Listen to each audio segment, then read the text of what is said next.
The Olympic movement is embroiled in a scandal that's overshadowed the Sydney 2000 Games. Obviously, allegations of bribery and corruption are pretty hideous and pretty sinister and do no good for the Olympics idea. Sydney has been caught in the culture of the International Olympic Committee, a secret world of money, patronage and power. The IOC, until this recent set of scandals that surrounded it, had an aura that almost put it on the right hand of God. Australia's own Lord of the Rings and Master Olympic dealmaker has found himself centre stage, fighting accusations that he bought the Games. But the real battle over the Sydney Olympics has been a ruthless power struggle behind the scenes. Just before Christmas, Olympic officials and athletes gathered at the Sydney headquarters of the Australian Olympic Committee to toast the end of a very big year. In the role of Master of Ceremonies, Australia's Olympic Supremo John Coates, former rower, sports administrator, businessman, lawyer, and president of the AOC. There was good reason for celebration. John Coates has turned Sydney 2000 into a gold mine for the AOC and himself into the key power broker of the Games. John Coates is one of the most well-respected and probably well-liked people in sport. He has ensured that Australian sport will continue to be successful and financially successful well and truly after the 2000 Olympic Games are finished.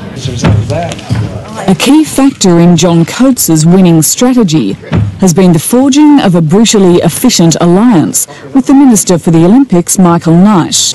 Knight is the front man, Coates the master controller behind the scenes. Your government, and you in particular, have been accused of politicising the Games. What do you say to that? The Games inevitably have a political dimension that's not a party political dimension. The politics of dealing with the IOC, the politics of running the board, the politics of dealing with the media ensure that the Games always have a political dimension.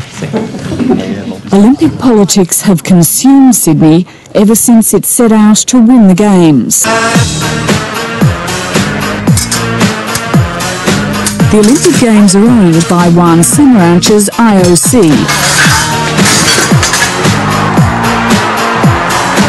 Each 4 years, they're auctioned off to the highest bidder. Did you get those? I sent the soccer ball with the colours. Did it get there? Yeah. The ball got there? Maybe I will give it to my wife. Well, did you get yours? I sent you a soccer ball. Yeah, un ballon de football. On n'a pas vu ça. Non. Moi, j'ai pas eu de ballon. Ballon? Yeah. Ballon de foot? Ouais. Soccer football. Yeah. Ah, avec Oui, I got it. The system of bidding for the Games is absolutely hideous. Say, you know, Barcelona's taking people for holidays, well, we better give them 2 holidays. And there's a bit of, you know, trying to outdo the other and trying to cap it. Now, that always is going to lead to things that are not quite proper, shall we say. Yeah, and if you have a look in the schedules, they are identified as payment to Ugandan National Olympic Committee for Ugandan National Games, payment to Kenyan National Olympic Committee for Special Olympic projects. John Coates's revelation last month that he offered $35,000 US in funding to 2 African delegates to induce them to vote for Sydney made news around the world. Is it officially sanctioned bribery? Is that what this... No, it's not. It's a nonsense. It's not. This is assistance to the athletes and coaches and to the National Olympic Committees of countries who have an IOC member. Were they extorting this money? No. Coates was unfazed. For this veteran of 3 bids and 20 years in the Olympic movement, it was just another deal. It had been impressed on us that if you want to get someone's vote, you have to ask them for the vote, and you have to create a sense of having some obligation to you when they go into that room. I don't know what people expect. If they expect that you send out a brochure of how pretty Sydney is with a letter saying we're going to build lots of nice facilities, would you please vote for us, and think that's going to win you an Olympic Games, you've got to be kidding. Yes, she's here. The bidding war is fuelled by the pot of gold at the end of it. For governments, it's the political prestige and potential boost to the economy. For the Olympic Committee of the host country, it's the sporting glory and the enormous financial windfalls divvied up with the IOC. Lovely to see you again. Thank you. I saw the IOC up fairly close, and it really repelled me. And I felt that it was an organisation dedicated to enhancing its revenue, and that the sport came far sort of below that as a priority.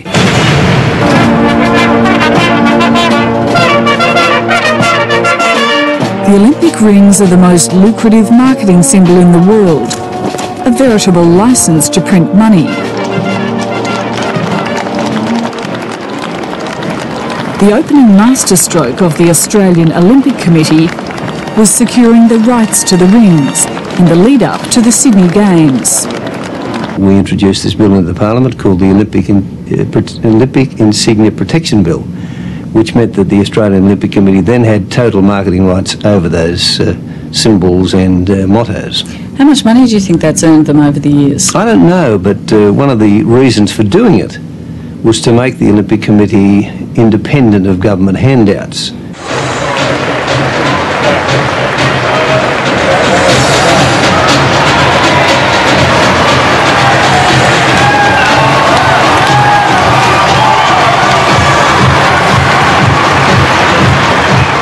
Owning the rings was just one part of the AOC's grand plan. In 1993, John Coates talked $135 million out of the Keating government for a program aimed at ensuring a record gold medal tally in 2000. In lane 3, representing Australia, Grant Hackers. In lane 4, representing Australia, Ian Thorpe. Representing Australia, filling lane 6, Daniel Kowalski. In lane 7, representing Australia, Kieran Perkins. But Coates's main agenda has been to use the Sydney Olympics to set up the AOC financially for life. The 84 Olympics delivered for American sports $300 million. Calgary, I think, was some 50 million to the Olympic Committee. I think Nagano's turned out at around 100. This is the one chance to set the Australian Olympic Committee up and to continue to fund the athletes and our sports at the level we're now doing. Take your marks. To ensure the AOC brought home its own gold, John Coates engineered a series of extraordinary deals, which delivered his committee control of the Games and a huge financial windfall. It began with the bid. A city cannot bid without the endorsement of the National Olympic Committee in that country. And what the Australian Olympic Committee recognised is that you could charge for giving that consent. The people who were involved in those negotiations say that basically you had them over a barrel. Well, they wanted to bid, yeah. So if they didn't want it, we wouldn't have gone ahead if it wasn't on terms and conditions acceptable to us. The terms and conditions of the AOC's support were set out in a document called the Endorsement Contract. The AOC demanded $60 million to buy out its marketing rights over the rings. The New South Wales government would construct all the venues and underwrite all the costs. The Games would be run by a private company owned by the AOC. So taxpayers would foot the bill, but have virtually no say in the Games. The winner is Sydney. While Sydney celebrated, that night in Monte Carlo, the next contract was being signed. It provided a new win and more leverage for the Australian Olympic Committee. The host city contract guaranteed the AOC 90% of the profits from the Games. The remaining 10% would go to Samaranch's IOC. But the Premier of the time, John Fay, was determined to carve out a bigger stake for the government. He set out to win back some control of the Games. Well, Well, the advice to him was that a better form to run the games would be a statutory authority, all the checks and balances that come with that, rather than a company of the Australian Olympic Committees. And so we said, sure. So John Coates did another deal, but there was a very big catch.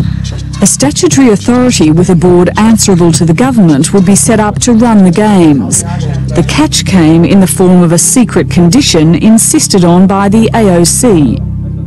Coates got himself a veto over the appointment of certain board directors, including the president, the chief executive and senior staff. In order to maximise the AOC's 90% profit, he also secured a veto over the budget for running the games. Why was this such an important factor to you? What was your rationale there? Oh, to protect the profit. This is the legacy for Australian Olympic sport. This deal, which led to the establishment of the Sydney Organising Committee, SOCOG, set the stage for the bitter conflicts to come. The major view was that the basic structure was inherently unstable, that there were too many fundamental conflicts of interest which were going to be difficult to resolve. The conflicts were played out in a blistering boardroom battle over the financial spoils of the Games. It began in late 1995, when John Coates, eager to maximise the profit, moved to assert his budget veto. I think there was a degree of bewilderment, amazement around the board table. You were basically threatening to sue directors if your profit wasn't guaranteed. Sure, they realised they didn't have an indemnity and they'd be responsible for their actions. It would have been a bizarre situation, knowing the degree of public funding behind the AOC and behind SOCOG, for taxpayers' funds to be used to have the chairman of the AOC suing the directors of SOCOG or vice versa. Coates's ruthless quest for his outcome claimed its first casualty. Gary Pemberton, the highly respected chairman of Qantas, resigned as president of the deadlocked SOCOG board. Every Olympic Games has its share of politics and they come and go, and I'm not sure whether we're waxing or waning at the moment, but I suspect that'll continue for another 4 or 5 years, one way or another. Pemberton's departure left SOCOG in turmoil and Coates still pushing for an outcome. And it was my role to come in and negotiate a deal to remove that impasse, to ensure the legacy for the athletes, but to also ensure that SOCOG could function. Jeffrey will work out in the long run that it's not size that matters. So Jeff doesn't have a lot of knowledge. Michael Knight had become Minister for the Olympics when Bob Carr's Labor government was elected in 1995. Knight has thrown himself into the game of Olympic politics with a vengeance. He rarely misses a photo opportunity, and from the start he's taken a hands-on approach to running the Games. Don't run me around because I can't. And it got to the stage really where something had to be done to sort the Olympics out. There needed to be a solution. The solution was found over dinner for 3 at a restaurant in Sydney's Chinatown. It became known as the Night of the Long Prawn. What was the deal that was done? The deal that was done was that I would guarantee off the TV rights a fixed sum for the AOC, and in return they would give up their veto power. John Coates had pulled off another fabulous deal. In return for giving up its budget veto and 90% share of the profits, the AOC was guaranteed a fixed sum of $100 million. $100 million was agreed to be paid to the AOC. Interestingly, though, not out of the profit of the Games, but out of the initial revenue of the Games. In other words, the AOC gets its 100 off the top before we work out whether we've got a profit. So again, pretty clever negotiation, you'd have to say. There is a view on this occasion that you, like the previous governments, were out-negotiated by Coates. Well, I was starting from a position where the previous government had given everything away, and I was able to claw some back. But Coates was one step ahead again. Far from relinquishing power, he insisted on a clause that would cement his control of the Games. A body called the Sports Commission was set up under SOCOG, chaired by Coates and controlled by the AOC. The Sports Commission was delegated all of the board's responsibilities to do with sport. People are concerned that the Sports Commission does have that power, that its decisions can't be challenged and that the SOCOG board need know nothing about them. Well, we do tell them. After the event? Yeah, sure, that they get the minutes of our meetings. They see the register of all our policy decisions, and I'm available at all the board meetings to answer any questions they may have in respect of them. But they can't change our decisions, no. The deal that gave the AOC $100 million and control of the Sports Commission marked the start of a firm friendship between John Coates and Michael Knight. Who's actually running the Games? I see it's a combination of a duopoly of power, Michael Knight and John Coates. This alliance would soon prove crucial to Michael Knight's own ambitions to carve out an even greater role, paving the way for his takeover as president of SOCOG.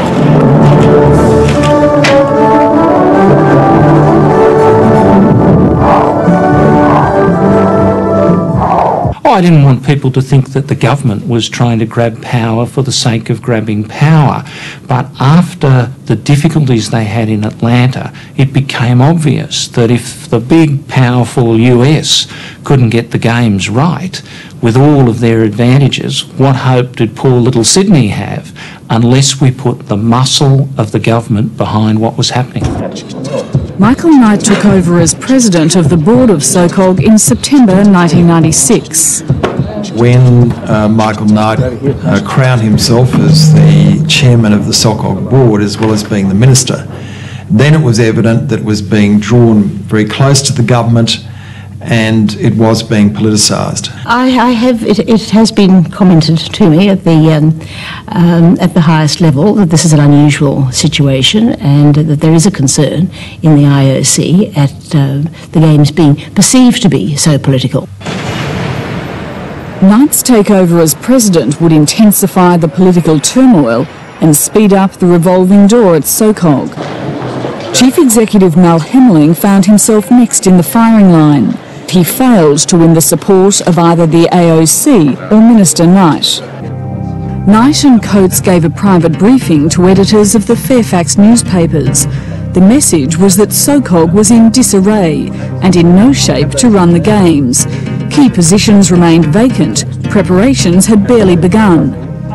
The resulting headlines said it all. Games in crisis, Knight steps in. Why were you privately telling senior journalists about what was going wrong under Hemmeling in a private meeting, knowing that it would be in the newspapers the next day? We never said any such thing. No doubt we talked about staff, but I don't recall the extent of it. That was seen as a deliberate move to undermine Mal Hemmeling. Oh, was it? Okay. Hemmeling's resignation was announced by Michael Knight. Earlier this morning, the board of the Sydney Organising Committee for the Olympic Games accepted the resignation from Dr. Mal Hemmeling as Chief Executive.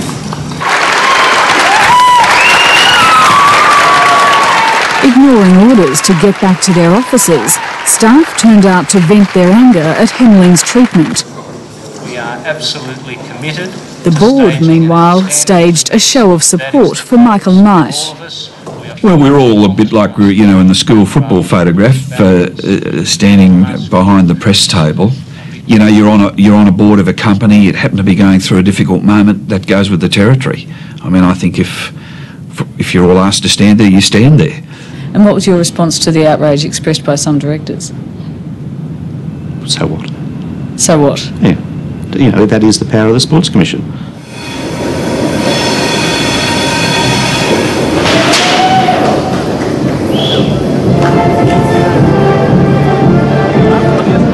With a state election due next month, the political brawling has broken out again. What's that like?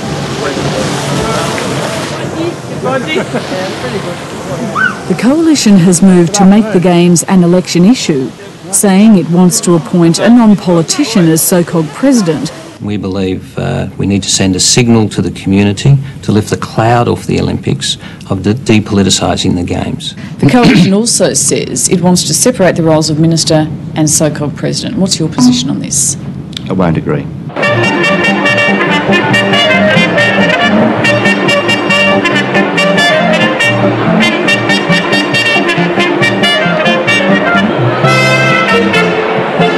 The political manoeuvring over who should be president erupted just before Christmas in the most acrimonious falling out of all.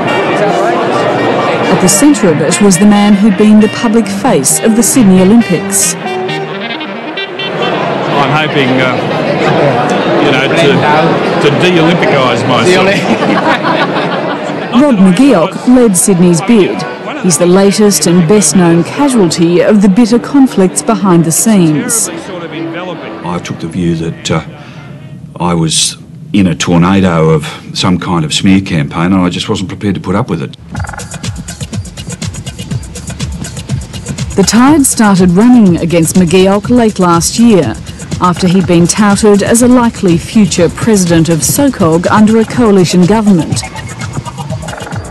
McGeoch had built a lucrative new career on the success of Sydney's bid. He wrote a book, picked up a string of consultancies and became a favourite on the speakers circuit.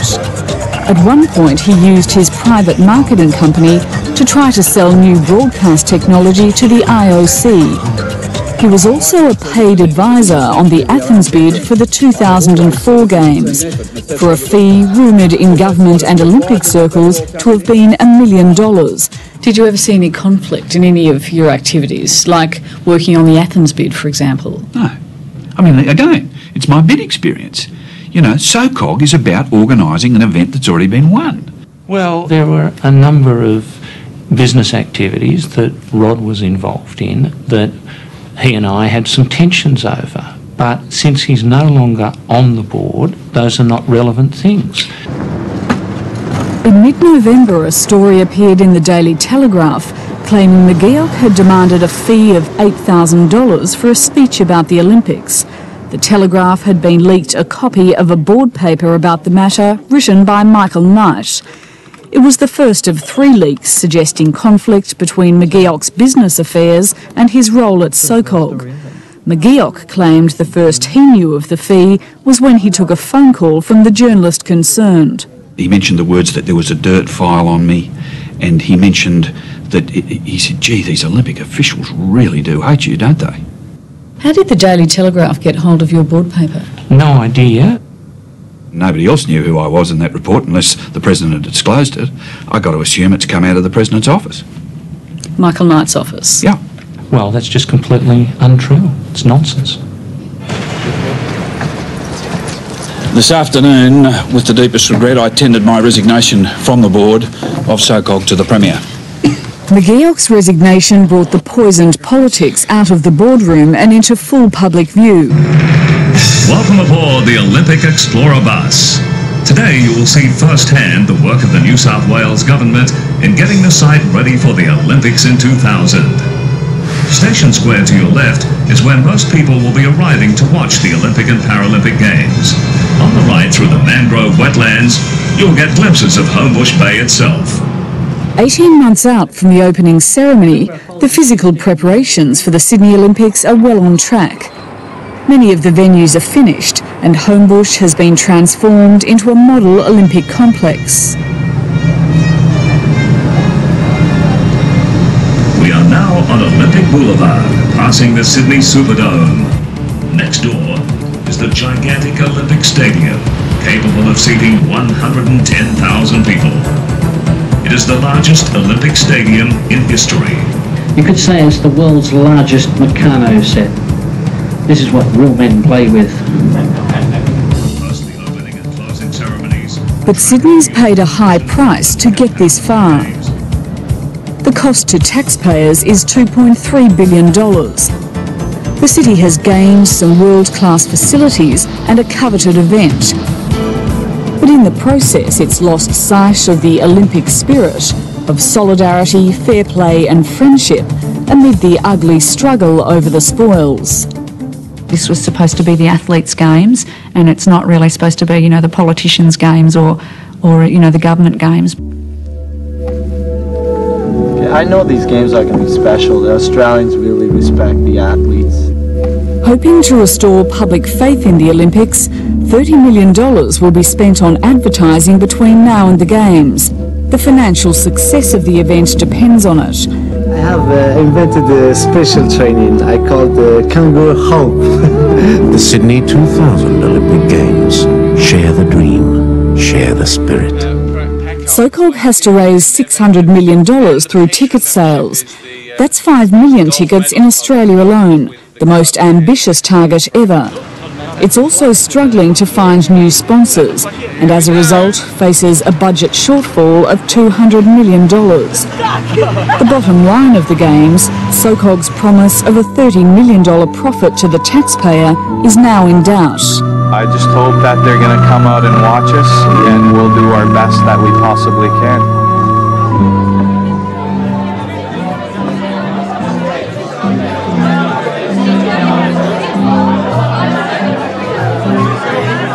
But over at the Australian Olympic Committee, they're already counting their winnings. I think that's enough, eh? It's getting towards $200 million, but the state government is providing the AOC and its foundation. The AOC's done very well and commendably well done. Compared with the taxpayer? Compared with the taxpayer, yes. The taxpayer has paid for the privilege of paying for the Olympics. Can you at this stage give a guarantee to the taxpayers that their $30 million profit will be assured? You want me to guarantee against the $100 million, do you? No way. They'll be celebrating here long past 2000. Olympic sport is flush with funds, and there'll be $120 million left in the AOC's coffers after the Games. John Coates has achieved his aim, courtesy of the taxpayer of an independently wealthy AOC.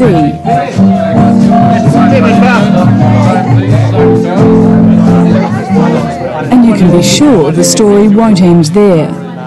For this champion of the game of Olympic politics, there'll always be another deal.